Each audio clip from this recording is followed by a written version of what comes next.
செங்கல்பட்டு மாவட்டத்தை சேர்ந்த 100க்கும் மேற்பட்டோர் பல்வேறு கட்சியிலிருந்து விலகி முதலமைச்சர் ரங்கசாமி முன்னிலையில் என்ஆர் காங்கிரஸ் கட்சியில் இணைந்தனர்.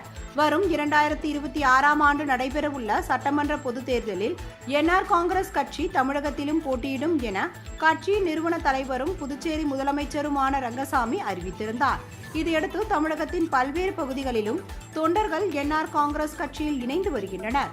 இந்நிலையில் செங்கல்பட்டு மாவட்டத்தில் மக்கள் பாதை அமைப்பு உள்ளிட்ட பல்வேறு கட்சிகளில் இருந்து விலகி 200க்கும் மேற்பட்டோர் அப்பா பைத்தியசாமி கோவிலில் முதலமைச்சர் ரங்கசாமி முன்னிலையில் தங்களை என்ஆர் காங்கிரஸ் கட்சியில் இணைத்துக் கொண்டனர். செங்கல்பட்டு மாவட்டத்திற்கு வந்து கட்சி பணிகளை தொடங்கி வைப்பதாக ரங்கசாமி அவர்களிடம் உறுதியளித்தார்.